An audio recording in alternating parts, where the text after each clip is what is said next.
The Great Hall of the Silvermoon Citadel was a masterclass in oppressive grandeur. Tapestries depicting Theron's ancestors looking variously grim, victorious, or grimly victorious, covered the stone walls. Sunlight, heavy with the judgment of centuries, streamed through stained glass windows, illuminating the dust motes dancing in the silent, expectant air. At the center of it all, on a dais carved from a single piece of obsidian, stood Alpha King Theron. He felt less like a king and more like a man about to willingly step on a landmine. Beside him, his beta, Silas, wore an expression of professional solemnity that didn't quite reach his eyes, which were twinkling with the unholy glee of a man who knows he has a front-row seat to a truly epic disaster. Theron's internal monologue was a frantic scream. Duty, legacy, strength. Do not think about the fact that her file says she lists competitive jam-making as a skill. Just say the words. The words, Theron. The speech was a work of art, co-authored by himself and the royal scribes. It was firm, final, and deeply regrettable. It spoke of incompatible paths and the burdens of the crown. It was designed to reject her without offering insult, a political and emotional tightrope walk he had been practicing for a week. His wolf, a primal entity of pure instinct that usually mirrored his own iron control, was pacing restlessly in the back of his mind. Something is wrong. This feels wrong. This is the opposite of what we should be doing. Theron ruthlessly suppressed it. The wolf didn't understand diplomacy. It didn't understand that mating a common baker, no matter what the fates ridiculously decreed, would be seen as a sign of weakness. And Theron would not, be weak. Then the great oak doors at the far end of the hall swung open, and she walked in. Ivy. She wasn't dressed in the silks and velvets of the court ladies who were currently staring at her with undisguised disdain. She wore a simple dress of deep blue wool. Her hair was braided with a few stray wisps escaping to frame a face that was pleasant. Not startlingly beautiful, not exotically striking, just nice. She looked nervous, her hands clasped tightly in front of her, but her chin was up and her steps were steady as she walked the long aisle toward him. She looked like someone who got up before dawn every day and wasn't afraid of hard work. The whispers from the assembled nobles were like the rustling of dry leaves. Theron steeled himself. He could do this. He was the king. He was in control. As she drew closer, a scent reached him. It wasn't the heavy, cloying perfumes of the court. It was something clean and warm and utterly disarming. Vanilla, from the extracts she must use. A hint of yeast, like fresh bread. And something else, a floral note, light and earthy. Lavender. It was nice. It was also, apparently, the trigger for every single pollen-hating ancestor in his bloodline to rise up in protest. His nose began to twitch. A tickle started deep in his sinuses. A tiny, insidious enemy warrior storming the gates of his composure. No, not now. Not here. He fought it. He clenched his jaw. He was the Alpha King. He did not sneeze during solemn state ceremonies. The tickle became an itch. The itch became an unstoppable, undeniable, world-ending urge. Ivy reached the foot of the dais and curtsied, her eyes fixed on the floor. Her heart was hammering against her ribs like a trapped bird. She was about to be publicly, formally rejected by the most powerful man on the continent. She'd known this was coming. Fated mates were a thing of poetry and legend, not practical reality for a baker from the lower city. Still, a tiny, stupid part of her had hoped. Now she just wanted it to be over, so she could go home and stress bake a dozen loaves of rye. Her wolf, curled in the back of her mind, disagreed entirely. It was bristling with an emotion Ivy had never felt from it before. A fierce, unreasonable certainty. This one, ours. Don't let him send us away. Hush, Ivy told it firmly. He's the king. He can do what he likes. He's an idiot, her wolf replied, with devastating simplicity. Theron opened his mouth. He took a deep, kingly breath to deliver the first line of his devastatingly eloquent speech. I, Theron, must regretfully sever this nascent connection. The breath was a mistake. It dragged a tidal wave of lavender-scented air directly into his traitorous lungs. The urge exploded. His entire body convulsed. It wasn't a delicate achoo. It was a thunderous, body-racking supernova of a sneeze that echoed off the high stone ceilings like a cannon shot. Thrawn, chew! The force of it snapped his head forward, and his teeth, his royal Alpha King teeth, clamped down on his own tongue. Hard, pain, sharp and electric, lanced through his mouth. He tried to finish the sentence, to salvage the unsalvageable, but with a bitten tongue and a brain rattled by the sneeze, the carefully crafted words came out as a garbled, bloody mess. "Sevsept is nection," he blurted, tasting iron. He saw the look of confusion on her face and tried again, desperate. "No, I mean—" But it was too late. His wolf, the great and powerful spirit of the Alpha King, had been waiting. It was a creature of simple, powerful truths. It did not understand nuance. It did not understand bitten tongues or allergies. It had heard its humans say, with all the force of a royal decree, "Theron accepts this connection." And the wolf pounced. "Mate, yes! Finally!" A brilliant, blinding torrent of golden light erupted from Theron's chest. It wasn't a gentle glow. It was a battering ram of pure, undiluted mate bond energy. It slammed into Ivy, who gasped, her whole body enveloped in the warm, shocking light. The air crackled. The ancient magic of the bond, witnessed by 300 nobles and a horrified king, snapped into place, as final and irrevocable as a signed treaty. Ivy's wolf howled inside her mind, not with surprise, but with smug, vindicated triumph. "Told you." Hours. The hall fell into a silence so profound it was louder than the sneeze had been. Ivy stood there, bathed in a soft golden aura, looking utterly bewildered, but also glowing. Theron stood on the dais, his mouth bleeding, his eyes wide with a horror so pure it was almost sublime. And beside him, Silas's shoulders began to shake as he fought a losing battle against a tidal wave of laughter that threatened to bring the whole damn citadel down.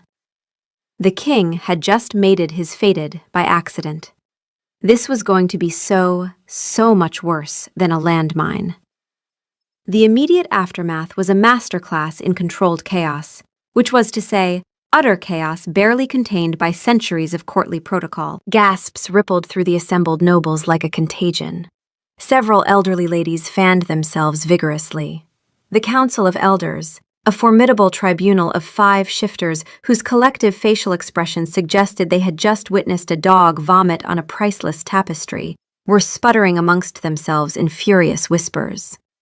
Ivy, still shimmering with the residual energy of the bond, was quickly surrounded by a flurry of fluttering, cooing ladies-in-waiting who moments before had been looking at her like she was something they'd scraped off their shoe. She was now the Luna Queen, an accidental queen, and the whiplash was giving her a headache. She felt a strange, humming warmth deep in her chest, a feeling like finding a fireplace on a cold night. It was confusing and overwhelming, but it wasn't bad.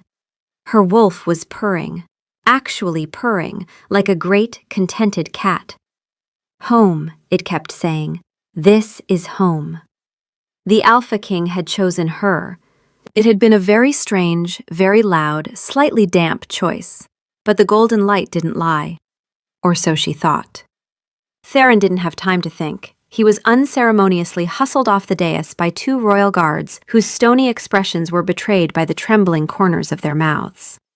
Silas, his face now a dangerous shade of crimson, steered him through a side door, his hand clamped firmly on the king's back.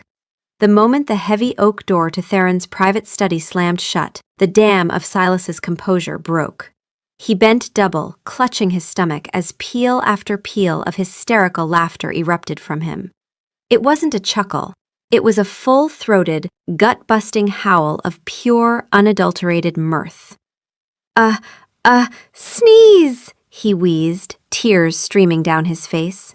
"Of all the legends they will tell of you, Theron the Terrible, Theron the Conqueror, my favorite will be Theron the Allergic." Theron paced the room, dabbing at his still bleeding tongue with a silk handkerchief. The mortification was a physical cloak, heavy and suffocating. "It was not a choice. It was an involuntary respiratory spasm," he growled. the words still slightly slurred. My wolf! He misunderstood! Misunderstood? Silas gasped, wiping his eyes. He understood perfectly. You said accept connection. The magic doesn't care about your seasonal allergies. The moon goddess works in mysterious, pollen-filled ways. He dissolved into another fit of laughter. Theron's mind was a maelstrom of panic. He was the Alpha King. His entire life, his entire reign, was built upon a foundation of absolute control, of deliberate action and unshakable will. He didn't do accidents. He certainly didn't enter into the most sacred bond a shifter can know because of a bit of flower dust. His reputation would be in tatters. His enemies would see him as a fool, a weakling ruled by whims and nasal irritants. He had to fix this. He had to undo it. There must be a way, he muttered, pacing faster. An annulment, a counter-ritual. An annulment of a witnessed and consummated bond? Silas sobered slightly, picking up a decanter of brandy. Theron, it's unheard of. It would be a confession of catastrophic failure. The council would have your hide. He poured 2 glasses, handing one to the king. Face it, you're mated. To a baker, who smells like a meadow your sinuses apparently despise. He took a long swallow. Congratulations, I think. Meanwhile, in a suite of rooms she could have fit her entire apartment and bakery into 3 times over, Ivy was in a state of profound bewilderment. Attendants she didn't know were fussing over her, offering her scented cloths and cups of calming tea. They called her Your Majesty and Luna Queen. It was surreal. She kept replaying the moment in the Great Hall. It had been bizarre, certainly. He'd looked less like a king making a proclamation, and more like a man whose head was about to explode. But then the light, the bond, it was undeniable. It hummed inside her now, a steady, reassuring presence that quieted the frantic fluttering in her stomach. It felt like coming home after a long, weary journey. Her wolf was being insufferably pleased with itself. Good mate, strong mate, terrible sneeze, but strong. You have very low standards, Ivy told it. I have excellent standards, her wolf replied. That's why I picked him. You didn't pick anyone, his sinuses picked us. Her wolf declined to dignify that with a response. Ivy was a practical woman. She understood yeast and oven temperatures and the unforgiving economics of running a small business. She did not understand fated mates or magical bonds. But this warmth in her chest, this sudden, inexplicable sense of belonging, that felt real. Against all odds, the terrifying, brooding, impossibly powerful Alpha King had stood before his entire court and chosen her. Ivy, the baker with flour permanently under her fingernails. A small tentative smile touched her lips for the first time that day. It was a strange beginning, but maybe, just maybe, it could be a good one. A week passed, a very long, very quiet week. Theron had effectively gone into hiding within his own castle. He communicated with his new, accidental mate exclusively through a terrified young footman named Thomas, who looked paler with each delivery. The messages were excruciatingly formal and vague. His Majesty, the Alpha King, is currently engaged in urgent deliberations regarding pack security. Or, the Luna Queen's presence is acknowledged, but His Majesty must focus on the critical matter of the eastern border tariffs. Ivy received the first 3 missives with confusion. She received the 4th with suspicion.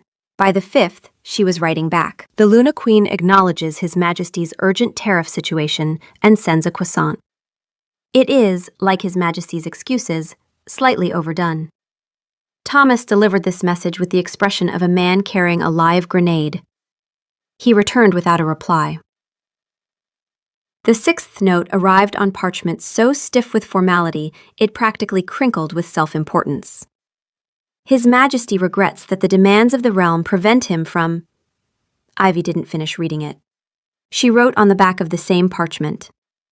His Majesty's realm can apparently survive without him for the 20 minutes it would take to share a cup of tea.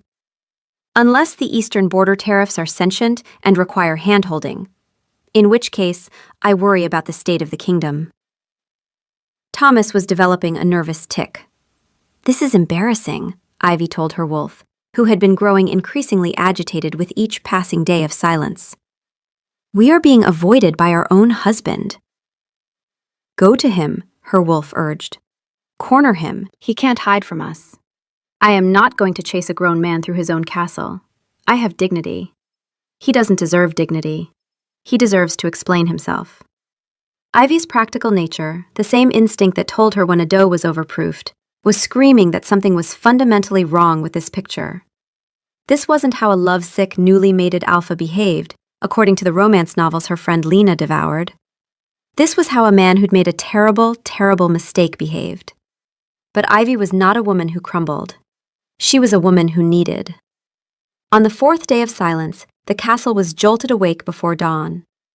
Ivy heard it from her suite, the rapid pounding of boots in the corridor, the sharp bark of orders, a commotion that cut through the pre-dawn stillness like a blade.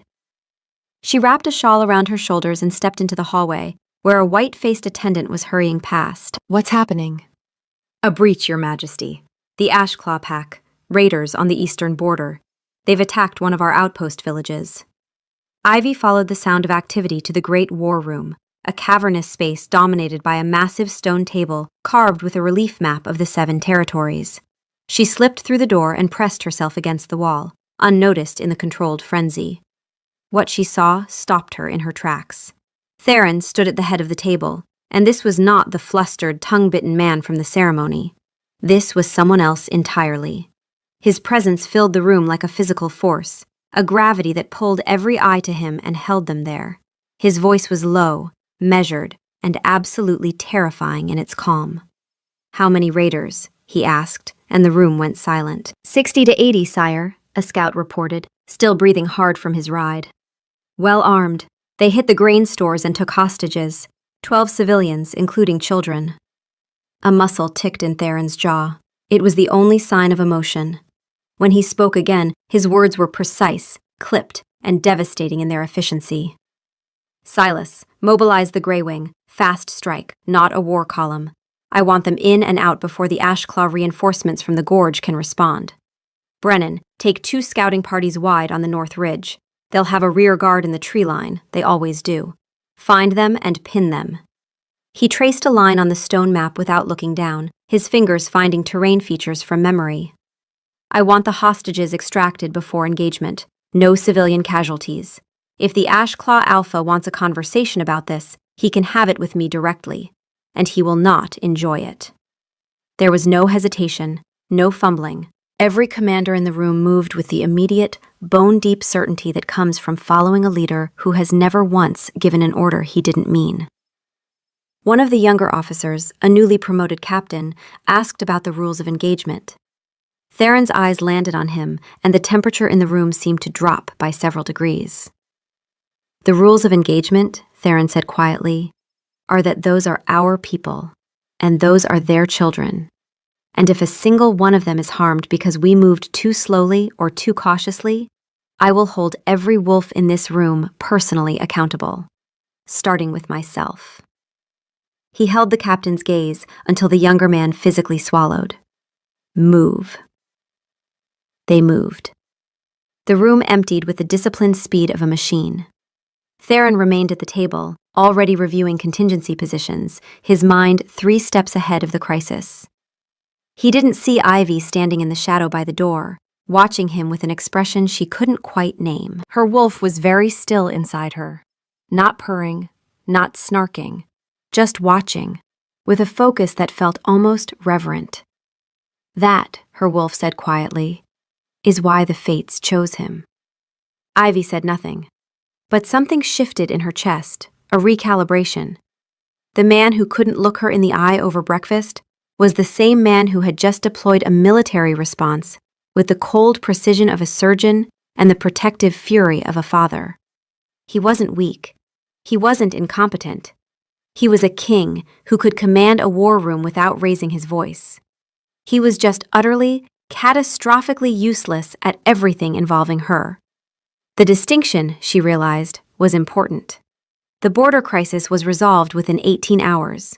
The hostages were recovered unharmed. The Ashclaw raiders were routed with such surgical efficiency that the Ashclaw Alpha sent an envoy the following day, requesting a diplomatic conversation, the contents of which, Silas later reported with considerable satisfaction, amounted to a groveling apology wrapped in a trade concession. Theron handled all of this without once acknowledging Ivy's existence. A seventh formal note arrived. Ivy read it, set it on fire in the grate, and sent Thomas back with the ashes on a silver tray. Thomas requested a transfer. The silence was finally broken not by the king, but by a summons. A single stiff sheet of parchment delivered by a stony-faced guard requested Theron's presence before the Council of Elders.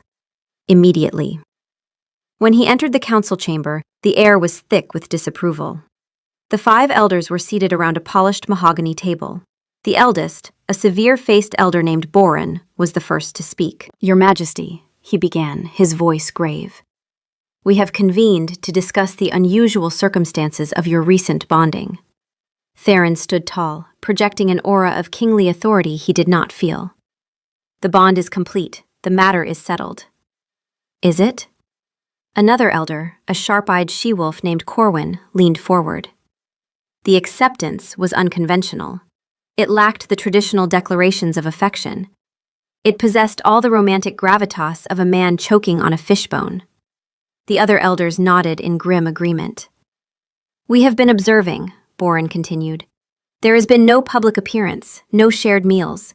The bond pheromones that should be saturating the citadel are conspicuously absent. A bond, especially one so forcefully initiated, requires nurturing. Without it, it will wither." Theron's blood ran cold. They knew. They couldn't know the specifics, but they could sense the gaping void where a genuine connection should be. "My duties," he started. Corwin cut him off with a slice of her hand. "Your primary duty is to the continuation and stability of your line. This fragile, questionable bond threatens that stability. The pack is whispering. They see a king who hides from his own queen. They see weakness." She leaned forward, her dark eyes pinning him in place. "Therefore, the council has decreed a period of observation and testing. The bond must be strengthened, proven. You and your mate will participate in the 3 sacred rites of strengthening." Theron felt a trap closing around him. The rites were ancient, intimate, and very public traditions designed to showcase the power and unity of a mated pair. "The shared hunt," Corwin continued, ticking them off on her fingers. "The public proclamation, and the moonlit consecration at the upcoming celestial ball. You will perform these rites, and you will convince us of the depth and sincerity of your connection." She paused, letting the weight of her words settle.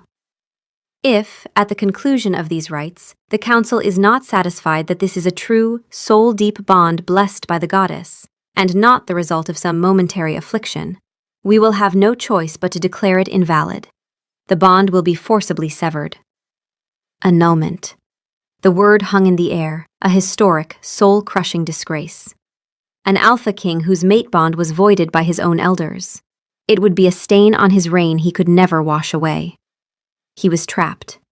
If he admitted the truth now, he'd be a laughingstock. If he failed the council's tests, he'd be a pariah. His only option, the only path through this minefield of his own accidental making, was to pretend. He, the Alpha King, had to successfully fake date his own wife. "The council's wisdom is, as always, profound," he said, the words tasting like ash. "We will not disappoint." Corwin's smile was thin and sharp. "See that you don't, Your Majesty." The first task was explaining the situation to Ivy, or rather, explaining a carefully edited, heavily redacted version of the situation. Theron found her in the sprawling royal library, a place she'd gravitated to naturally. She was perched on a ladder, examining a dusty tome on agricultural history. She looked more at home there than she did in any of the gilded drawing rooms. He cleared his throat, and she looked down, her expression unreadable. "Your Majesty," she said, her tone coolly polite. "What an unexpected honor. I was beginning to think you'd been kidnapped. I was drafting a ransom note, but I couldn't think of anything I'd trade for you." It stung more than he expected. "Ivy, we need to talk," he began, his voice stiff with discomfort. He launched into the prepared explanation, framing the council's ultimatum as a mere formality, a silly bit of adherence to tradition. The elders are traditionalists, he said, choosing his words with the care of a man defusing a bomb. They feel our bonding was too swift. They simply require a public affirmation. We must perform our devotion for them, to satisfy their sense of propriety. Ivy slowly descended the ladder, wiping a smudge of dust from her hand onto her simple dress. She crossed her arms, her head tilted. Her wolf was not helping. He smells good. Nervous, but good. Tell him he smells good. Absolutely not, Ivy replied. Outwardly, she just raised an eyebrow. Perform? She repeated, the single word dripping with skepticism. You make it sound like we're auditioning.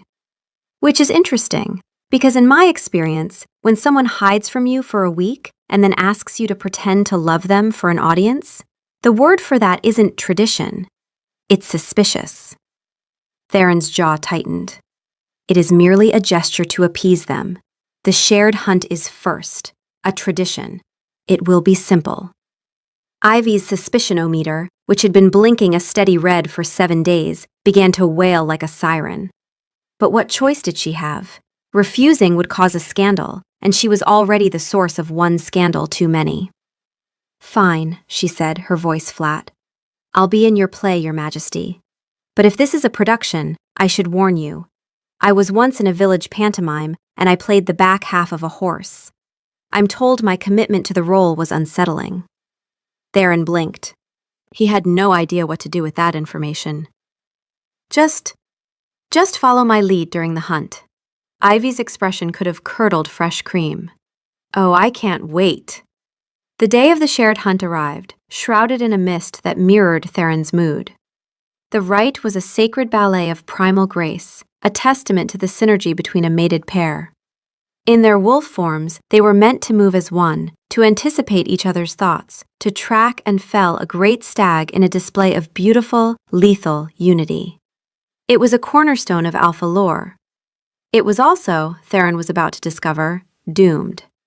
His own wolf, a magnificent creature the size of a pony with fur the color of midnight, was practically vibrating with excitement. For a week, it had been sulking in the back of Theron's mind. Now it was ecstatic. Mate! Run with mate! We will be swift! We will be mighty! We will impress! Mate! Ivy's wolf was considerably less enthusiastic. If his wolf brings me a stick, it told Ivy flatly, I am leaving. They shifted at the edge of the royal preserve, where the elders would be observing from a magically concealed blind. Theron's transformation was dramatic. Bones cracking, muscles rippling, midnight fur erupting over powerful limbs. Even his shift carried the raw authority of the alpha. The ground trembled faintly beneath his massive paws, and the forest seemed to lean away from him in instinctive deference. He was, objectively, a terrifying and magnificent creature. For approximately 8 seconds. Ivy's shift was quieter. Her wolf was smaller but compact, her coffee-colored fur sleek and close, her movements precise. Where Theron's wolf was all brute power and spectacle, Ivy's was economy and intelligence. She looked like a wolf who had never chased her own tail and frankly found the concept bewildering. Theron's wolf took one look at her and completely lost its mind. Beautiful, the most beautiful wolf. We must impress her immediately. What followed could not, by any sane definition of the term, be described as working. The wolf was supposed to be a terrifying predator, the apex of its species. Instead, he was a disaster. He tried to execute a cool, intimidating leap over a fallen log and caught his back leg, tumbling head over paws into a pile of damp leaves. He picked up the scent of a great stag, but was immediately distracted by a brightly colored butterfly that flitted past his nose, which he then chased in circles for a full minute. Finding a sturdy branch, he trotted proudly back to where Ivy's wolf was sitting, dropped it at her feet, and sat back on his haunches, tail thumping against the ground expectantly. Ivy's wolf looked at the stick, looked at him, looked back at the stick. Then, with the deliberate contempt of a cat pushing a glass off a table, she extended one paw and nudged it off the edge of the trail into a ditch. Theron's wolf whimpered. Oh no, Ivy thought, and despite everything, she felt a treacherous tug of something that might have been fondness. Her wolf was unmoved, Pathetic, it declared. I'm going to catch the stag myself. And she did. While Theron's wolf was recovering from the stick rejection and attempting to look brooding and wounded beside a tree, he looked like a wet dog who'd been told off. Ivy's wolf caught the scent. She tracked it with quiet, methodical precision. No theatrics, no showing off. And within 20 minutes, she had cornered the great stag in a ravine. She didn't take it down. That wasn't the point. She circled back, nudged Theron's wolf with her muzzle, and led him to it. It was a gift, a practical, no-nonsense gift. Here, I did the hard part. Try not to trip. And here, for one brief, blazing moment, the real alpha emerged. The wolf locked onto the stag, and every trace of the bumbling puppy vanished. The playfulness drained from his stance like water from a cracked glass. His massive body went low, coiled, utterly silent. His amber eyes tracked the stag's breathing, its weight shifts, the exact angle of its antlers.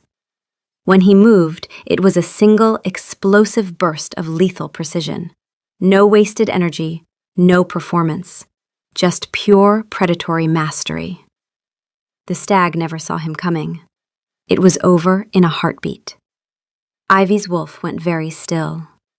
"Oh," she said, with an entirely different inflection than before. Then Theron's wolf, his kill complete, trotted back to Ivy's wolf, dropped the stag at her feet like the world's most morbid love offering, sat down, and started wagging his tail again. The predator was gone. The golden retriever was back. Ivy's wolf sighed the longest sigh in lupine history. But her ears were still slightly forward, and her tail gave a single involuntary wag before she caught herself. "I saw that," Ivy told her wolf. "You saw nothing." From their hidden blind, the elders watched in stony silence. The hunt had been technically completed, but the dynamic was unmistakable. The Luna's wolf had been the strategist. The Alpha's wolf oscillated between apex predator and lovesick puppy with a speed that gave Elder Corwin visible whiplash. She made a note on her parchment. It simply read, "Concerning." The fallout from the hunt was delivered via another curt note from the council. The Alpha's performance lacked requisite consistency. The Luna showed promising instinct. The overall display was noted. Theron spent the evening brooding in his study, the memory of his wolf's tail-chasing antics burning in his mind. The humiliation was compounded by a new, unwelcome realization. Ivy had been the strategic one. Her wolf had been composed, clever, and efficient, while his had been performing like a circus animal desperate for approval. She had quietly, without fanfare, set up the kill. She'd given him the win. That, somehow, was worse. Ivy, for her part, was more confused than ever. The man who commanded a war room without blinking, whose wolf could take down a stag with the terrifying efficiency of a guided missile. That man's wolf also chased butterflies and brought her sticks? It was like watching a 5-star general trip over his own shoelaces at a dinner party. Incompetence didn't explain it. Something else was going on with Theron's wolf around her, and she was starting to suspect what. She retreated to the one place in the sprawling, opulent castle that felt remotely like home: the kitchens. They were vast and gleaming, a world away from her own cozy, flour-dusted bakery, but the familiar smells of yeast and spice were a comfort. "Your wolf," she'd said to Theron earlier, her voice carefully neutral, "is very enthusiastic." He had merely grunted in response before stalking away. "That went well," her wolf observed dryly. Unable to sleep, she found herself absently kneading a lump of dough one of the kitchen staff had left out. Her hands moved through the familiar motions with muscle memory born of thousands of loaves. Push, fold, turn. Push, fold, turn. The rhythm was meditative, the dough responding to her touch with a gentle give and take that felt like conversation. As she worked, she let herself think. The devastating precision of the stag kill, followed immediately by tail wagging.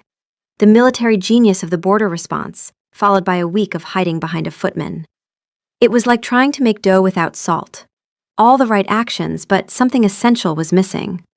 Or maybe that something had never been there. Maybe the bond had simply been an accident, an allergic sneeze that had triggered something he desperately wanted to undo. The thought made her chest tight. She kneaded harder, channeling her confusion and hurt into the dough, making it rise to her unspoken demands. The kitchens were quiet at this late hour, a pocket of peace in the tense and gilded cage of the citadel. That's where Theron found her. He, too, had been unable to sleep, his mind a relentless cycle of shame and frustration. His wolf, usually a constant, agitating presence, had settled into a strange, melancholic state of resignation. Drawn by a faint light, he pushed open the heavy kitchen door and saw her, bathed in the warm glow of a single lantern, her hands covered in flour. In this space, surrounded by copper pots and sacks of grain, she looked completely at ease. He was the intruder here, the king suddenly out of his element. "Couldn't sleep," he said, his voice softer than he intended. She didn't jump, she just continued to work the dough. "Too much excitement for one day?" she asked, a hint of dry humor in her tone. A pause. "Or are you here because the tariffs have finally been resolved and you're free to acknowledge my existence?"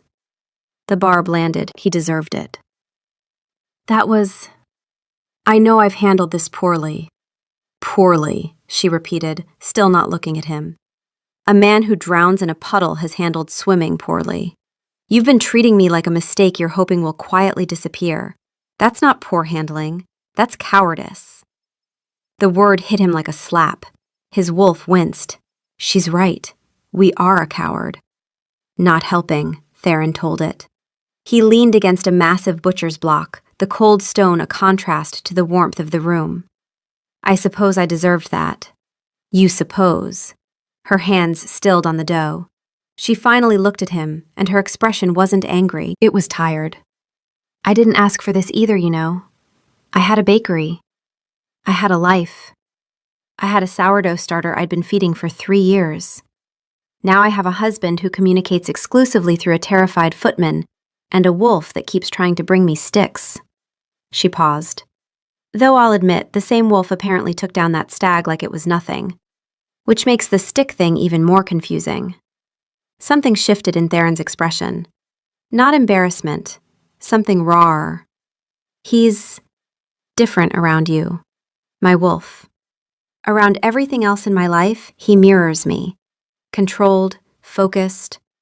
Around you, he's a mess." "Yes. That tells me something, Theron." He looked at her and she held his gaze. "I watched you in the war room," she said quietly. "During the border attack. You didn't know I was there." He went still. "You were terrifying," she said, and it wasn't an accusation. "Competent in a way that made every person in that room trust you without question. And then you went right back to sending me notes through Thomas." She turned back to her dough.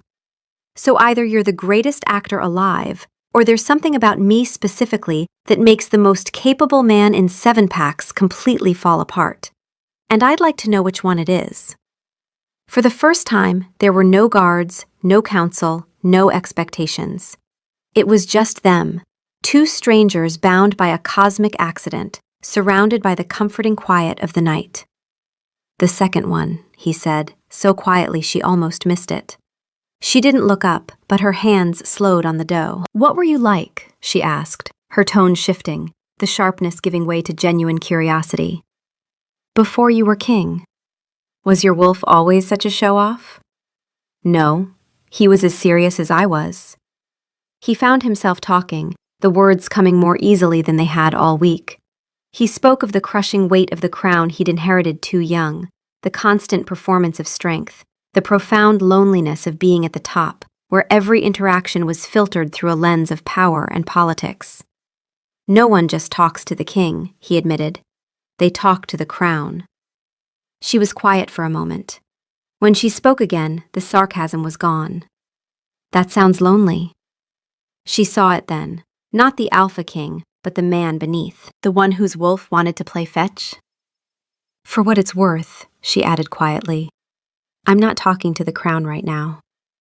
In turn, he asked her about her bakery, about the small joys of pulling a perfect loaf from the oven, the satisfaction of creating something warm and real with her own hands. She spoke of her dream to one day have a shop with a little blue door and a bell that jingled when customers came in. Her voice grew animated as she described the fantasies she'd built around her simple business. He realized she wasn't dreaming of riches or status. She was dreaming of small, perfect moments. The smell of bread, regulars who knew her by name, the quiet satisfaction of work well done. As she talked, he noticed a smudge of white flour on her cheek, stark against her skin.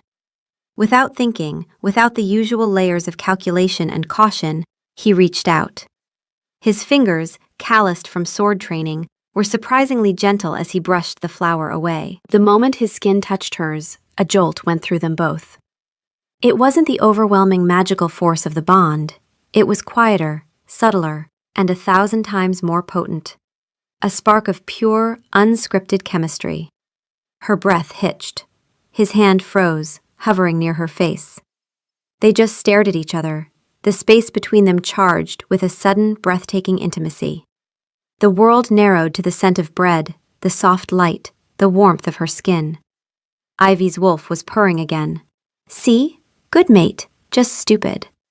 "Shh," Ivy told it, but there was no heat in it. For the first time, Theron didn't feel trapped. He felt something else, something hopeful. This was real. And then, the kitchen door creaked open. Silas stood there, holding a parchment scroll, an apologetic yet smug look on his face. "Oh, sorry," he said, his eyes flicking between Theron's hand and Ivy's flushed face. "Am I interrupting the flower manse?" The council sent over the schedule for the public proclamation. They suggest spontaneous poetry reading, and at least 2 instances of prolonged affectionate eye contact. Carry on. He gave them a jaunty wink, deposited the scroll on a countertop, and vanished, letting the door swing shut behind him. The spell was broken. Theron snatched his hand back as if burned. Ivy turned back to her dough, her cheeks flaming. But the moment, as fragile and perfect as a spun sugar sculpture, lingered in the air between them. For the first time, a dangerous thought took root in Theron's mind. Maybe my wolf wasn't an idiot after all. The public proclamation was designed to be a display of emotional unity. The newly mated pair was to stand before the entire assembled pack in the main square and speak of the virtues and qualities that had drawn them to one another. It was meant to be a moment of heartfelt sincerity. For Theron, it was Act 2 of his excruciatingly public play. This time, however, he was determined not to fail. He had prepared a speech. A good one. He'd spent hours on it, crafting eloquent phrases that praised Ivy's quiet strength, her grounding presence, her kindness, and, yes, even her baking. He'd rehearsed it in front of Silas, who had offered invaluable feedback such as, "Try to sound less like you're reading a eulogy for your own freedom," and "Maybe blink a few times so they know you're alive." Theron felt a flicker of genuine feeling woven into the words now, a thread of the tenderness he'd felt in the kitchen. He could do this. He would not mess this up. They stood on the grand dais overlooking the crowded square. The entire pack was there, their faces a sea of curiosity and judgment. The council was seated in the front row, their expressions suggesting they were attending a public tooth extraction. As the designated accepted party, Ivy was to speak first. She clutched a small piece of parchment in her hands, but when she looked out at the crowd, and then at Theron, she seemed to make a decision. She set the parchment aside. She looked at Theron, and for a moment, her eyes held the same softness he'd seen in the lantern light. When she spoke, her voice was quiet but clear, carrying across the silent square. She didn't talk about his power or his title. She spoke about the unexpected gentleness she had sensed beneath his fearsome reputation. She spoke of the surprising playfulness in his wolf, even if it has the strategic planning skills of a concussed duckling. A ripple of surprised laughter went through the crowd, but then her voice steadied, and she spoke of the morning she'd watched him command a war room, of the way every person in it trusted him without hesitation, of the quiet fury in his voice when he spoke of protecting the children in that border village. "An Alpha King carries the weight of the world," she said, her gaze locked with his. "But a man carries the weight of his own heart. I have seen the strength of the king, and it is real, and it is formidable. But it is the heart of the man that I have come to admire. Even when that heart is being very, very stupid about things." It was beautiful. It was simple. It was utterly, devastatingly sincere, with just enough bite to be perfectly, unmistakably Ivy. A murmur of approval went through the crowd. Even the council looked fractionally less sour. Theron was completely floored. He had expected platitudes, a nervous recitation of his titles.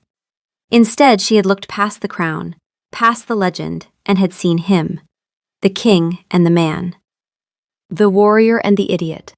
And she hadn't separated them. She'd held them together and said both of these are real, and both of these matter. A wave of genuine, overwhelming emotion washed over him. Gratitude, affection, a fierce, protective warmth. She saw him, and she wasn't repulsed. She admired him, even while roasting him in public. It was his turn. His carefully prepared speech felt like dust and ashes in his mouth. All he wanted to do was tell her that she was the first person in years to make him feel like a man instead of a monument. He was filled with a dizzying, powerful feeling he belatedly identified as love. He stepped forward to the edge of the dais, his heart a drum against his ribs. He opened his mouth to speak, to pour out all the real, messy, wonderful things she had just made him feel. And his wolf, utterly undone by her words, overwhelmed by the sheer force of her acceptance, took control of his vocal cords.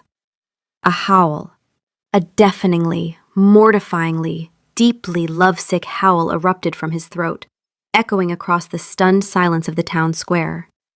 It was not the majestic, challenging howl of an alpha king claiming his territory. It was the high-pitched, pathetic, desperate yowl of a puppy who has been left alone for 5 minutes and has just seen its favorite person return. Ow! The sound died, leaving a vacuum of pure, unadulterated shock. The entire pack stared, mouths agape.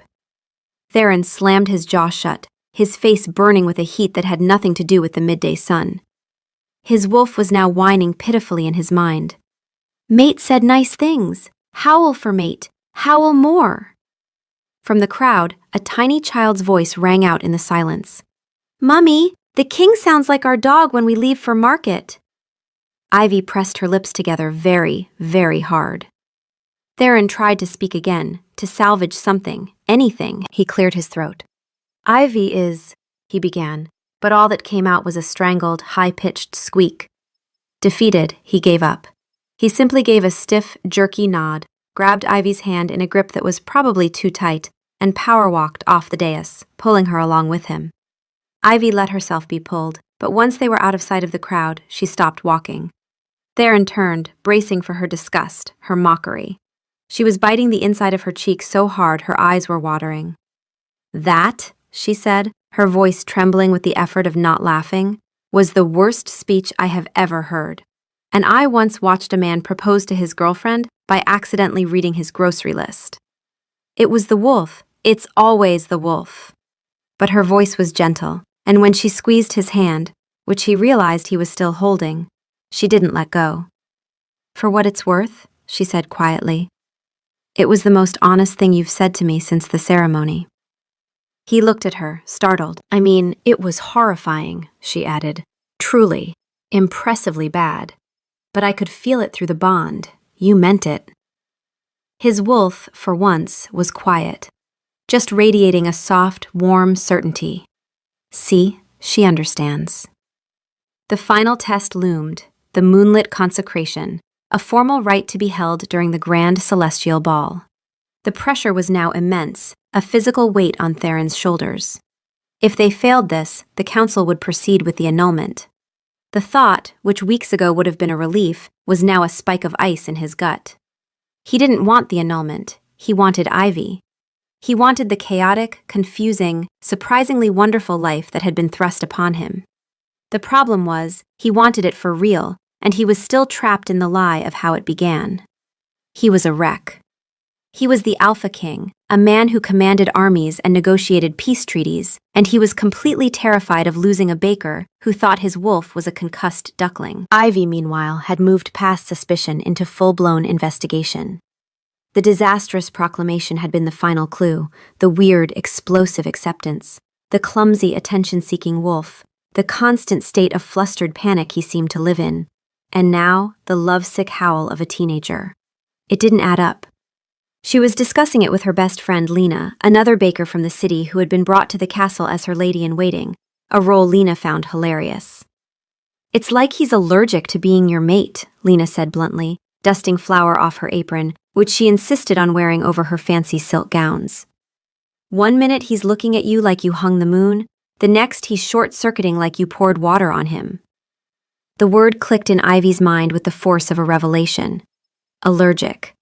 The sneeze, the violent, world-altering sneeze at the ceremony. She remembered the scent of her perfume that day, a custom blend she'd made herself, with a heavy, sweet base of lavender oil. An allergy. It was so mundane, so absurd, it had to be the truth. Her wolf stirred. Does it matter how it started? It matters if it was never real. The bond is real. I feel it. You feel it. The bond might be real, but was the choice? Her wolf had no answer for that. The night of the celestial ball, the great ballroom was a swirl of color and sound. Theron, looking impossibly handsome and deeply miserable in his formal black uniform, led Ivy to the dance floor. She had deliberately worn the same lavender perfume, a silent test. As he drew her close, his hand on her waist, he stiffened. He took a shallow breath, his eyes widening almost imperceptibly. "You smell," he started, then stopped. "Nice," he finished, but his eyes flashed gold for a split second, a telltale sign of his wolf's agitation. "Lavender," she said lightly. "My favorite." Something flickered across his face. "I know," he said, and she couldn't tell if it was fondness or dread. They moved together in silence, the dance a tense ballet of unspoken questions. There were moments, though. Moments when he would pull her a fraction closer, when his thumb would stroke her back, when their eyes would meet and the rest of the world would fade away. In those moments, the connection between them felt achingly real. But the lie was always there, a chasm between them. Elder Corwin watched their every move from her seat of honor, her face a mask of stern judgment. And she wasn't the only one. Delara, a beautiful, ambitious she-wolf from a powerful family who had long considered herself the frontrunner for Luna Queen, had been watching Ivy since the ceremony with the laser focus of a predator. She saw her opportunity as the dance ended. "Enjoying the charade, Baker?" she purred, sweeping in close, her smile as sharp as glass. "He never wanted you. The great Alpha King, brought low by a commoner. Do you really think he chose you? Or did you just get lucky?" Ivy looked at Delara for a long, measured moment. The old Ivy, the pre-bond Ivy, might have wilted. But weeks of navigating court politics, enduring silence, saving a hunt her husband bungled, and maintaining her composure through a public howl had forged something in her. "I think," Ivy said calmly, "that if he'd wanted someone whose personality was as flat as her affect, he'd have chosen a mirror." She paused, then added with a pleasant smile, "But I appreciate the concern. It must be very hard, watching someone else live the life you auditioned for." Delara's smile froze. Several nearby nobles suddenly developed very intense coughs. But the confrontation had sharpened Ivy's resolve. She turned from Delara and faced Theron, her heart pounding. The music swelled around them, but they were in their own bubble of confrontation. "What happened at the ceremony, Theron?" she asked, her voice low but firm. "The real story, no more performances." He looked panicked, his eyes darting to the watching council. "Ivy, this isn't the time or the place. It's the only time and place I have left." Her voice gained strength. "It was the perfume, wasn't it? Lena said it's like you're allergic to me." Delara, who had been hovering like a shark smelling blood, let out a silvery, cruel laugh. "Allergic? How utterly pathetic. Our king has a pollen problem." Theron felt the walls closing in. He was cornered, desperate, and made a fatal error. He tried to downplay it. "It was nothing," he said, his voice tight. "It was just a sneeze." A sneeze. The word hung in the air between them, small and stupid and utterly devastating. The dam of Ivy's confusion and suspicion broke, and a flood of pure, cold humiliation rushed in. "A sneeze?" she whispered, her voice cracking. You mated me because you sneezed? The horror of it washed over her. It wasn't a choice. It wasn't fate. It was a biological reflex. A cosmic joke with her as the punchline. Every fumbled gesture, every seemingly tender moment, every awkward attempt at courtship, it had all been a lie. A performance to save his own pride. Her wolf howled inside her, not with anger, but with a pain that echoed through every nerve. No, the bond is real. Tell him. Tell him it's real. But Ivy couldn't hear her wolf through the roar of her own heartbreak. She felt the warmth of the bond in her chest turn to ice. Elder Corwin rose from her seat, her expression one of deep vindication. As we suspected, she announced, her voice carrying across the now silent ballroom. A farce. The bond is a mockery. The annulment will proceed at dawn. Ivy flinched as if struck. She pulled her hand from Theron's grasp, as if his touch had become poison. Don't, she breathed, the single word a plea and a command.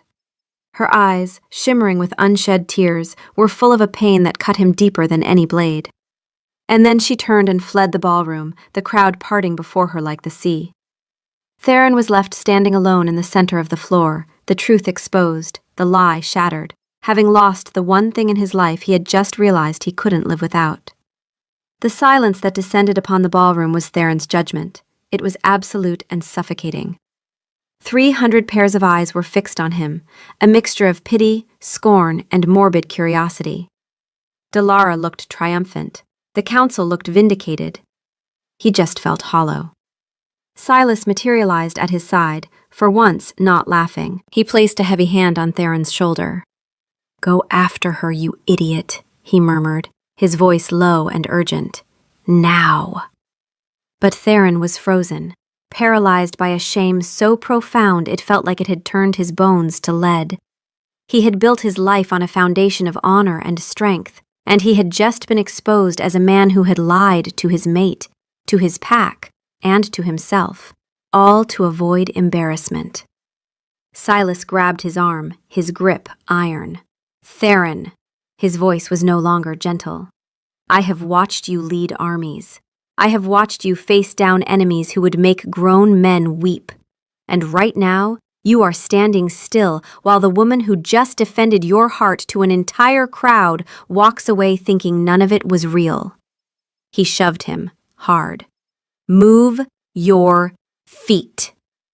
Theron looked at his beta, his oldest friend, and saw something he'd never seen in Silas's eyes before.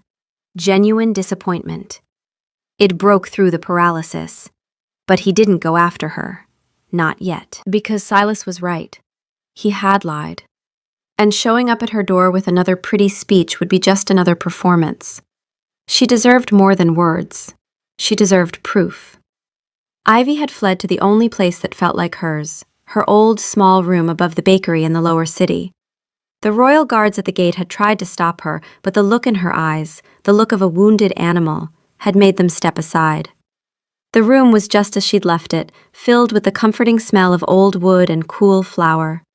She pulled out a worn satchel and began to pack, her movements jerky and automatic. She was crying now, hot, angry tears of humiliation. It was all a lie, a great cosmic joke played on the baker who dared to dream. The conversation in the kitchen, the way he'd looked at her during the dance, the warmth in his hand. Had it all been part of the act? A calculated performance to appease the council? Her wolf was pacing inside her, restless and miserable.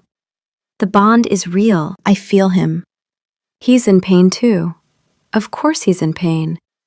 He's been publicly humiliated. That's all he ever cared about. His image, his crown, his dignity. That's not all. You know that's not all. I don't know anything anymore. The bond still thrummed in her chest, a faint, persistent hum. But it no longer felt like a warm hearth. It felt like a chain, a permanent, glowing reminder of how she had been made a fool of in front of the entire world. A cold dread seeped into her bones as she thought of the annulment at dawn. She sank onto her narrow bed, the half-packed bag forgotten at her feet, and wept for the loss of something she never truly had. The king had his pride, The council had their traditions, and all she had was a broken heart and the lingering scent of lavender on her wrists. Theron did not sleep. He did not pace his study. He did not brood in his chair. Instead, he did something the Alpha King of the Seven Packs had never done in his life. He went to the lower city, alone, without guards, without ceremony, without his crown. He walked through the narrow, winding streets in the pre-dawn dark, still wearing his disheveled ball uniform, looking less like a king and more like a man who had been thoroughly and deservedly wrecked. He stopped first at the little shop 2 streets over from Ivy's bakery, the one that sold herbs and flowers and custom blends. He woke the shopkeeper, a tiny, fierce old woman named Marta, who was not remotely impressed by royalty at 4 in the morning. "I need lavender," he said. "At this hour? Boy, are you drunk?" "I need all of it, everything you have." Marta squinted at him. "You're the king." "Yes." "The one who sneezed?" "Yes." She sold him every bundle of dried lavender in her shop, and 3 pots of fresh lavender plants, and a jar of lavender oil, and didn't give him a discount. He carried them all himself. Then he went to Ivy's bakery. The door was locked. He could have broken it down. He was the Alpha King, and his wolf was strong enough to splinter oak. Instead, he sat down on the cobblestones outside the little blue door she'd once described to him, surrounded by an absurd mountain of lavender, and he waited. His wolf settled into a quiet, watchful stillness. For once, it wasn't agitating or performing. It was just present. "We wait," it said, "as long as she needs." Dawn was breaking, painting the eastern sky in pale shades of rose and gray. In the sacred circle behind the citadel, the annulment ceremony was being prepared. The air was cold and somber. The council of elders was assembled, their faces grim, but the Alpha King was not there. And Ivy, who had been summoned, who had put on the simple white gown, who had steeled herself to endure this final humiliation with whatever dignity she had left, Ivy was also not there, because when she had come down the narrow stairs of her bakery at dawn, eyes swollen, heart hollow, she had opened her front door and found the Alpha King of the Seven Packs asleep on her doorstep, covered in lavender. He was sitting with his back against the wall, his head tilted at an angle that would absolutely destroy his neck. His formal uniform was rumpled beyond repair. There were dried lavender sprigs in his hair, on his shoulders, scattered across his lap. A pot of fresh lavender had tipped over at some point during the night and spilled soil across his boots. He was holding a single bundle of it in his hands, clutched to his chest like a child holding a stuffed animal. His nose was red. His eyes, when they snapped open at the sound of the door, were puffy and watering. He had clearly been sneezing for hours. "What," Ivy said slowly, "are you doing?" Theron scrambled to his feet, scattering lavender in every direction. He tried to look dignified. He failed. He tried to speak, but his nose immediately betrayed him, launching into a violent triple sneeze that bent him double. "Achoo!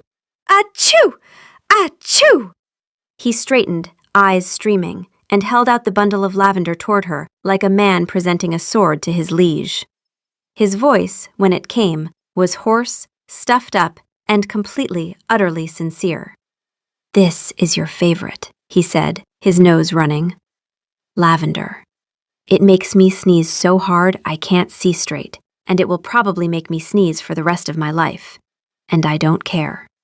I sat in it all night because I needed you to understand that I will sit in anything, lavender, flower, whatever you throw at me, for as long as it takes." Ivy stared at him. "You're having an allergic reaction." "Yes. A severe one. I've been sneezing since midnight. I think I pulled a muscle." "And your solution to, I accidentally mated you via sneeze, was to come here and sneeze more?" He blinked, his eyes red and watering. Put like that, it did sound idiotic. "I didn't have a better plan. You're the Alpha King. You command 7 packs. You routed the Ashclaw Raiders in 18 hours. And I am completely, utterly incompetent at this." He gestured between them with the lavender bundle, scattering petals. "At you. at feelings. I can read a battlefield. I cannot read a room if you're in it. I become an idiot the moment you're involved, and I'm starting to think that's the point. Ivy leaned against the doorframe, crossing her arms. She wanted to be angry. She wanted to slam the door in his allergen-ravaged face. But the man was standing in a pile of his own worst nightmare, puffy-eyed and earnest, and her traitorous wolf was pressing against the inside of her ribs, whimpering. Mate. Our stupid, stupid mate. This doesn't fix anything, she said, and her voice was hard even though something behind her ribs was cracking. You lied to me. You let me believe the bond was real while you were trying to find a way out of it. I know. You hid from me for a week. I know. You sent Thomas. Thomas has asked to be reassigned. I know. I'm not going to forgive you because you sat in some flowers and sneezed. That's not how this works. I know that too. He took a breath, immediately regretted it, sneezed again, and continued with watering eyes. I don't deserve your forgiveness. I came here to tell you the truth. All of it. And then, still standing in the middle of a lavender catastrophe on a bakery doorstep, the Alpha King of 7 Packs gave the most important speech of his life. It wasn't elegant. It wasn't rehearsed. It was punctuated by sneezing. But it wasn't weak. There was something in his bearing, even red-eyed, even wrecked, that was unmistakably the alpha. Not the performance of authority, but the real thing. A man who had made a decision and would not be moved from it. His jaw was set, his shoulders were square, and his voice, despite the nasal congestion, carried the same quiet force that had made a room of warriors move without question.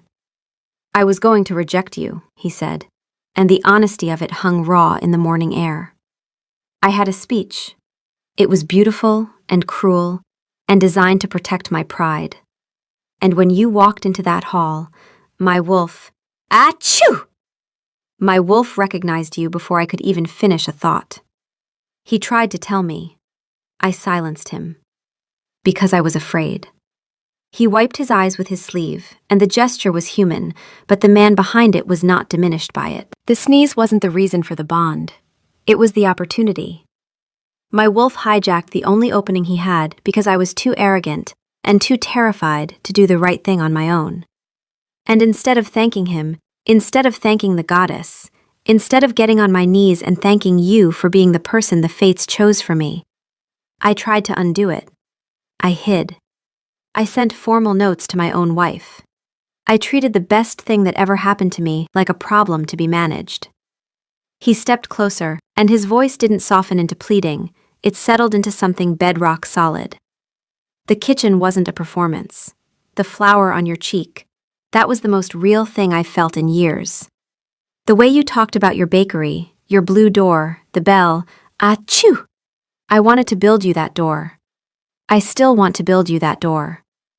You're not a carpenter. I'll learn. A treacherous tiny crack appeared in her armor. She covered it with a scowl. And the howl? He closed his eyes. The howl was real. Mortifyingly, catastrophically real. You stood in front of the entire pack and said you admired my heart. And my wolf just... He couldn't contain it. I couldn't contain it. It wasn't a performance, Ivy. It was the most honest thing either of us has done in years. It just happened to sound like a dying cat. She pressed her lips together. She was not going to laugh. She was not. I don't want the annulment, he said, and his voice didn't crack on the word. It hardened around it, the way a blade hardens in a forge. This was not a plea. It was a declaration, spoken with the same iron certainty he'd used when commanding the rescue of those children on the border. I don't want a political match, or a strategic alliance, or any of the things a king is supposed to want. I want the baker who writes sarcastic notes on royal stationery and whose wolf caught the stag I was too incompetent to track, and who makes me feel like a man instead of a monument. I want you. He paused, and here the steel gave way just enough to show the man beneath. But if you don't want me, I'll go to the council myself and tell them the truth. I'll bear the disgrace. I won't let them blame you for any of this. You walk away clean. Ivy stood very still. The morning light was catching the lavender scattered around them, turning the little street into something almost beautiful. Her wolf was howling inside her, a sound of desperate hope. Say yes. Say yes. He's ours. He was always ours. You absolute disaster of a man, Ivy said, and her voice was rough. You sat in lavender all night. I did. You're going to need so much antihistamine. Probably. This doesn't mean I've forgiven you. I understand. This means you have a chance. One. And you earn it. Not with grand gestures and pretty sneezes. You earn it by showing up. Every day. As a man, not a king. You eat breakfast with me. You talk to me like a person. You stop hiding behind Thomas and tariff reports. And if your wolf brings me one more stick, I swear on the moon goddess. He'll behave, Theron said quickly. His wolf, in the back of his mind, very quietly hid a mental stick behind its mental back. They did not make it to the annulment ceremony. They arrived at the sacred circle an hour late, together, both covered in lavender petals and looking like they'd been through a mild horticultural disaster. Theron was still sneezing intermittently. Elder Corwin rose from her seat, her face thunderous. This farce is over, Theron agreed, and his voice carried across the circle not with the desperate rawness of the doorstep, but with the cold, clean authority of the Alpha King. The shift was instantaneous and unmistakable. One moment a disheveled, sneezing man, the next the sovereign of 7 packs, standing with the quiet menace of someone who could end careers with a sentence. Every elder straightened in their seat. I have something to say to this council, and I will say it once. He told them everything. The sneeze, the accidental acceptance, the wolf's hijacking, the week of cowardly silence, the fake courtship. All of it. He held nothing back, and with each confession, Ivy watched the color drain from the council's faces and flood into their expressions of outrage. I deceived this council, he concluded. I deceived my mate. I deceived my pack. Not because the bond was false, but because I was too proud to admit how it began. And in trying to protect my dignity, I nearly destroyed something I didn't deserve in the first place. He turned to Ivy, and his voice gentled. Not weakened, gentled. There was a difference. The authority was still there, but it was being wielded in service of something honest. But I am asking for the chance to deserve it now. A silence fell over the sacred circle. The elders looked at each other. Corwin's mouth was a thin, hard line. Then a small, fluffy ginger cat, a notorious wanderer of the castle grounds, chose that exact moment to emerge from the bushes and weave affectionately around Elder Corwin's ankles, purring loudly. Elder Corwin, whose dignity was matched only by her severe and deeply secret feline allergy, froze. Her nose twitched. Her eyes widened. A monumental, earth-shaking, ceremony-halting sneeze ripped through her. Achoo! The sacred ceremonial bowl she had been holding, filled with the potion for the annulment rite, flew from her spasming hands. It sailed through the air in a perfect, glittering arc before landing on the central stone altar with a definitive, shattering crash. The rare potion, which required a full lunar cycle to brew, seeped into the ancient stone and was gone. A stunned, absolute silence fell over the sacred circle. Then Silas, who had been lurking near the back, spoke into the stillness, his voice perfectly clear and carrying. Well, seems the moon goddess has a thing for fateful sneezes. Corwin glared at him with a fury that could have melted steel. Then she looked at Theron, then at Ivy, then at the shattered remains of the ceremonial bowl. Her jaw worked silently for several seconds. The potion, she said, with the forced calm of someone exercising superhuman restraint, requires 28 days to brew. The celestial alignment required for an annulment rite will not recur for 6 months. She pinched the bridge of her nose. In light of unprecedented circumstances, the council will defer judgment. The bond stands. For now. She pointed a trembling finger at Theron. But you will earn this, Alpha. That is not a suggestion. Theron looked at Ivy. Ivy raised an eyebrow. You heard the woman. He took her hand. She let him. It wasn't forgiveness. It was a beginning. The earning was not fast, and it was not easy, and Ivy did not make it simple. The first week, Theron showed up at the kitchens at 5 in the morning. He was terrible. He burned water. He confused baking soda with baking powder and produced scones that could have been used as siege weapons. Ivy watched him fail with an expression of deeply entertained patience. You're kneading it like you're angry at it, she told him. I am angry at it. It won't cooperate. It's dough, not an enemy combatant. Be gentle. His wolf, in the back of his mind, was melting. She's teaching us. She's letting us be close. Don't ruin this. Don't you dare ruin this. He was gentle. The dough still came out terrible, but he showed up the next morning and the one after that. The second week, he canceled a council meeting to walk with her through the lower city market. No guards, no ceremony. She introduced him to Marta, the shopkeeper, who charged him double for a loaf of bread and told him his posture was too stiff for a man his age. Ivy laughed, a real, full laugh, and Theron decided he would pay Marta any price for the privilege of hearing that sound.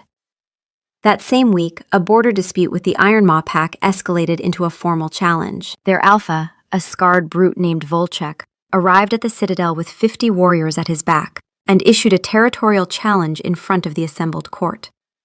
It was a power play, designed to test whether the Sneeze King, the insult had spread, had any teeth left. Ivy was in the gallery, watching. Theron descended from his throne with a stillness that made the air in the room go thin. He didn't raise his voice. He didn't posture. He walked up to Volchek, who was half a head taller and twice as broad, and stood close enough that the other alpha had to look down at him. You've brought 50 wolves into my citadel, Theron said, his voice conversational, almost friendly. You've issued a challenge based on the assumption that my personal life has weakened my resolve. He paused, and something shifted behind his eyes. Something old and lethal and completely unhurried. I am going to give you one opportunity to withdraw that challenge. Not because I'm merciful, but because my Luna is watching, and she prefers that I resolve disputes without making her mop the floor. A ripple of nervous laughter went through the court. Volchek didn't laugh, because Theron's wolf had surfaced just behind his human eyes. Not the bumbling lovesick creature, but the other one, the real one, the alpha of alphas, ancient and vast and terrible in its patience. It didn't snarl or posture, it simply looked at Volchek's wolf, and Volchek's wolf, a battle-hardened predator in its own right, flinched. Volchek withdrew the challenge. He was escorted from the citadel by Silas, who cheerfully recommended a good therapist. In the gallery, Ivy sat very still. Her wolf was doing something she had never felt before. It was preening. Not the love-struck swooning of the early days, but something deeper. Pride. The fierce, bone-deep pride of a wolf whose mate was exactly what he was supposed to be. Show-off, Ivy told it. He's our show-off, her wolf replied. And for once, Ivy didn't argue. The third week, he found a small, unoccupied storefront 3 streets from the castle with a faded blue door. He didn't buy it. He showed it to her and said, "When you're ready, if you want it. There's no bell yet, but I thought you should choose the bell." Ivy stood in front of the little shop with the blue door and said nothing for a very long time. When she finally spoke, her voice was rough. "That's cheating." "Is it working?" "I'm not answering that." It was working. Her wolf, who had been maintaining a policy of dignified distance toward his wolf, allowed a brief, grudging tail wag. "Fine," it told Ivy. "He's trying. I'll allow it." "You're as easy as he is," Ivy told it. "I am not. I have standards." You wagged. Her wolf had no rebuttal. The fourth week, Delara made her final play. At a court gathering, she cornered Theron within earshot of several nobles, her voice pitched to Carrie. "How charming," she said, her smile razor-thin. "The Alpha King, playing house with his little baker. Tell me, does she curtsy when you—" "Delara?" The single word was quiet. It carried no heat, no anger. It was the voice of a man who didn't need to raise it. A man so secure in his authority that volume would have been redundant. The surrounding conversations died. Nobles turned. Even the servants paused. "You are speaking about my mate." He didn't move closer. He didn't need to. The air around him had changed, thickened, the way a forest goes silent when a predator passes through. His eyes were his own, not gold, not wolf. But there was something behind them, a vast and patient weight that made Dalara's practiced smile falter at the edges. "My Luna," he continued, his tone almost conversational, "whose wolf hunted circles around mine while I was chasing butterflies, who writes better diplomatic correspondence on the back of royal stationery than my scribes produce in a week, and who, unlike anyone else in this court, has the integrity to tell me when I'm being an idiot." He paused. "Which, I should note, is frequent." Dalara's smile was gone. "You may submit your concerns about the Luna Queen in writing to the council, if you have them. But understand something clearly." He held her gaze, and the force behind it was not the bluster of a threatened man. It was the serene, absolute certainty of someone who has already decided how this ends. "I will protect her. Not because I must. Because she is the best thing in my life, and I have only recently become intelligent enough to understand that. If you test that understanding, you will find it very sturdy." He gave her a pleasant nod. "Good evening." He walked away without looking back. Dalara stood rooted in place, her face the color of ash. Ivy, who had heard the entire exchange from behind a pillar where she'd been pretending to examine a tapestry, felt something warm and fierce bloom in her chest. "Okay," she told her wolf, who was practically vibrating. "Fine. He did good. He did so good. Our mate. Strong mate. Tell him. Tell him now. I am not howling in public. One small howl? No. It happened on a Thursday, not at a ceremony, not during a rite, not in front of the council or the court. On an ordinary Thursday morning in the castle kitchens, while Ivy was teaching Theron the proper way to score sourdough, and he was concentrating so hard that his tongue was sticking out the corner of his mouth, looking approximately as fearsome as a Labrador attempting a crossword puzzle. "You're holding the lame wrong," Ivy said. "I am holding it exactly as you showed me. You're holding it like a sword." "I hold everything like a sword." She laughed and reached over to adjust his grip, her hand closing over his. It was a small thing, a nothing thing, an ordinary moment of two people standing close in a warm kitchen, their hands touching over a lump of bread. And Ivy's wolf, who had been patient, who had been dignified, who had been waiting, her wolf pressed against her heart and said very quietly, "Now. He's earned it now." Ivy kissed him, not because of the bond, not because of magic or duty or the moon goddess and her apparent fondness for allergic reactions. She kissed him because he had sat in lavender until his eyes swelled shut, because he showed up at 5 a.m. to make terrible bread, because he had told the entire council he was an idiot in front of everyone, and meant it, because he had found a little shop with a blue door and hadn't bought it because he knew the choosing was hers to make, because the same man who made an enemy alpha flinch with a look still couldn't hold a bread knife properly, and somehow that combination was the most extraordinary thing she'd ever known. Because he had earned it. The bond, which had been a quiet, patient hum for weeks, not cold, not painful, but waiting, ignited between them. A current of warm, golden light pulsed from her heart to his, not a violent explosion like the first time, but a deep, resonant hum of rightness. It was no longer an accident. It was a choice. Theron kissed her back with the desperate tenderness of a man who had been given a gift he knew he didn't deserve and intended to spend the rest of his life trying to be worthy of it. When they pulled apart, he looked dazed. "Was that? Don't ruin it by talking." He closed his mouth, then opened it. "Your sourdough is burning." "It's supposed to be slightly burnt. That's my signature." He grinned. It was the stupidest, most love-sick grin in the history of Alpha Kings, and her wolf swooned. 1 year later, the royal gardens were a mess of flour. Ivy was patiently, for the 3rd time, trying to demonstrate the proper technique for kneading brioche dough to her husband. You have to fold it, not punch it, she explained, trying not to laugh. It's dough, not a political rival.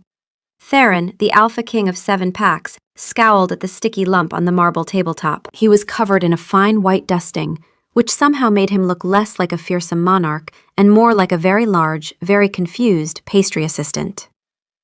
In his mind, his wolf was purring, a low, rumbling sound of pure contentment that had become a near constant backdrop to his thoughts. Mate. Bread. Good day.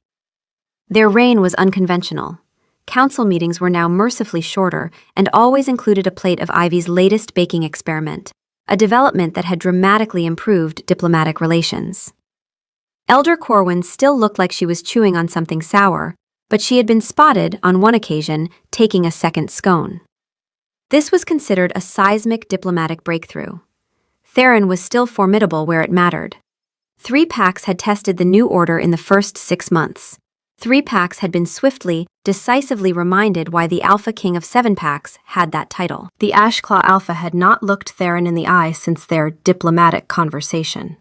The Ironmaw pack had sent a very nice fruit basket, but within the Citadel's walls, the king who made generals tremble could also be found at dawn in the bakery kitchens, flour on his nose, methodically failing to produce a croissant, while his wife offered feedback ranging from less violent to, "Are you at war with this pastry?" The little shop with the blue door had a bell now. It jingled when customers came in. Ivy ran it 2 mornings a week, and the line stretched around the block, partly because her bread was extraordinary, and partly because the Alpha King had been seen through the window, wearing an apron, failing spectacularly at piping rosettes onto cupcakes. It was the most popular attraction in the lower city. Silas appeared, walking across the lawn with his usual long-suffering stride. He carried a stack of official parchments. "Your Majesty," he said, handing the stack to Theron. "The finalized trade agreement with the Stonefall pack awaits your seal." He then turned to Ivy with a solemn expression. "And, Your Majesty," he said, presenting her with a small, lumpy, and distinctly furry object. "Your husband's latest attempt at a romantic gift. I believe it was once a squirrel." Ivy accepted the thing with a long-suffering sigh that was mostly for show. Her wolf examined it with interest. "Good squirrel. Plump. Don't encourage him," Ivy told it. "He tried very hard. He always tries very hard. That's the problem. And also the reason I love him." Theron beamed, looking immensely proud. "My wolf caught it for you. He said it was a particularly plump one." "He's a true treasure," Ivy said, her voice deadpan. She looked at her husband, this powerful, ridiculous man covered in flour, who looked at her with a depth of love that was still, after a year, utterly breathtaking. "You both are." He leaned in to kiss her, his eyes soft, but just before their lips met, his nose wrinkled, a tiny, familiar twitch. "Is that," he began, his voice laced with a hint of playful wariness, "lavender in your hair?" She grinned, a spark of mischief in her eyes. "Fresh from the garden this morning," she confirmed. "Feeling lucky, Your Majesty?" A real laugh escaped him, easy and unburdened, a sound that reached his eyes and made them crinkle at the corners. The sound of a man who was no longer just a king. "Always," he said, and closed the distance, kissing her deeply. He sneezed twice afterward. She laughed both times. In the background, his wolf was purring. Hers was too. The 2 wolves had developed their own dynamic over the year. His, eternally enthusiastic and devoted, hers, perpetually unimpressed yet fiercely loyal. She still refused to fetch sticks. He still brought them. She had once, in a moment of weakness during a hunt, allowed him to catch the stag first. He had been insufferably pleased for a week. She had retaliated by ignoring him for 3 days, during which his wolf had produced the most pathetic whimpering sounds the castle guards had ever heard. They were a beautiful, chaotic mess, but they were each other's mess. And their story, which had started with a sneeze, had turned out to be the most perfect, most profound love story of all, even if it still made his nose itch.